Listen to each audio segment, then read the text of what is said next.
புதுக்கோட்டை அருகே உள்ள அரசு மருத்துவமனை மருத்துவக் கல்லூரி முன்பு வடக்கு மாவட்ட திமுக மருத்துவர் அணி அமைப்பாளர் ஏற்பாட்டில் கோடைக்கால தண்ணீர் பந்தல் அமைக்கப்பட்டிருந்தது. இதனை சட்டத்துறை அமைச்சர் ரகுபதி திறந்து வைத்து பொதுமக்களுக்கு நீர்மூர் பானகம் வழங்கி தர்பூசணி, திராட்சை, பலாப்பழம், இளநீர் உள்ளிட்டவைகளை வழங்கினார். பின்னர் செய்தியாளர்களுக்கு பேட்டியளித்த அமைச்சர், பிரதமர் மோடியின் பிரச்சார பேச்சு நாடாளுமன்ற தேர்தலில் பாஜக தோல்வியடைவது நிச்சயம் என்பது தெரியவந்துள்ளதாக கூறினார். சவுக்கு சங்கர் மீது பொய் வழக்கு போட வேண்டிய அவசியம் திமுகவிற்கு கிடையாது எனவும் கூறினார். மேலும் தேர்தல் முடிவுக்கு பிறகு அதிமுகவில் மிகப்பெரிய பிளவு உருவாக வாய்ப்பு அதிகம் உள்ளதாகவும் கூறினார். அதாவது பிரதமருடைய பிரச்சாரம் ஒன்றே போதும், அவருடைய பாரதிய ஜனதா கூட்டணி தோல்வியை நோக்கி சென்று கொண்டிருக்கிறது என்பதற்கு இன்றைக்கு ஆத்திரத்தோடும் அது இந்தியா கூட்டணி மீது வெறுப்பை உருவாக்குகின்ற வகையிலே அவர் பேசுகிற பேச்சுக்கள் என்பது பாரதிய ஜனதா கட்சி ஆட்சியை இழந்து விட்டது என்பதற்கு எடுத்துக்காட்டு, இந்தியா கூட்டணி வெற்றி பெற்று விட்டது என்பதற்கு எடுத்துக்காட்டு. உதாரணத்துக்கு சொல்லப்படுமேனால் குஜராத்திலே கூட 10 இடங்களை பாரதிய ஜனதா கட்சி பிடித்தது என்பது அரிதான ஒன்று என்கின்ற தகவல்கள் வந்து கொண்டிருக்கின்றன. சென்னை கோயம்பேட்டில் நேற்று மாலை முள்ளுக்காடு அருகே ஒரு நபரை அடையாளம் தெரியாத மர்ம கும்பல் வெட்டிவிட்டு தப்பி ஓடியுள்ளனர்.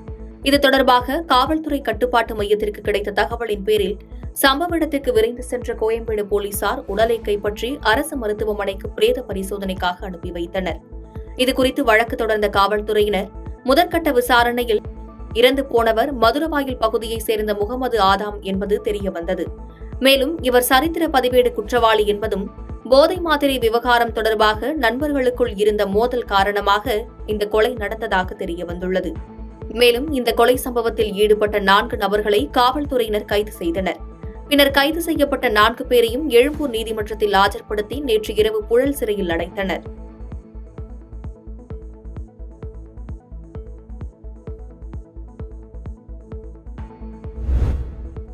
தென்காசி மாவட்டம் புளியரை காவல் நிலையத்திற்குட்பட்ட கேசவபுரம் பகுதியைச் சேர்ந்தவர் சுடலைமுத்து. இவர் சமூக வலைதளமான இன்ஸ்டாகிராம் பக்கத்தில் கத்தி போன்ற ஆயுதங்களை வைத்துக் கொண்டு வீடியோ பதிவிட்டுள்ளார். அந்த வீடியோவில் கையில் கத்தி உள்ளிட்ட ஆயுதங்களை வைத்துக் கொண்டு வன்முறையை தூண்டும் வகையிலான வசனம் பேசுவது போன்றவை இடம்பெற்றுள்ளது. இது தொடர்பாக புளியரை காவல்துறையினர் விசாரணை மேற்கொண்ட நிலையில் வன்முறையை தூண்டும் வகையில் ஆயுதங்களை வைத்துக் கொண்டு வீடியோ வெளியிட்ட சுடலைமுத்து மீது வழக்கு பதிவு செய்து கைது செய்தனர்.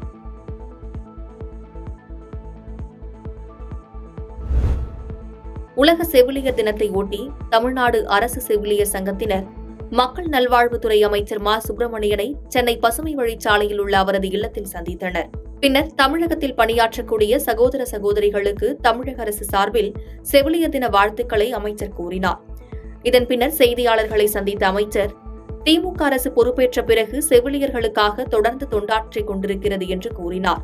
திமுக அரசு பொறுப்பேற்ற பிறகு 1912 MRP ஒப்பந்த செவிலியர்கள் நிரந்தர செவிலியர்களாக பணியமர்த்தப்பட்டனர் என பல்வேறு திட்டங்களை எடுத்துக் கூறினார். தற்போது தேர்தல் நடத்தை விதிமுறைகள் அமலில் இருப்பதால் அது முடிந்த பிறகு அந்த விருதுகள் வழங்கப்படும் எனவும் கூறினார். இன்றைக்கு உலக செவிலியர் தினம்.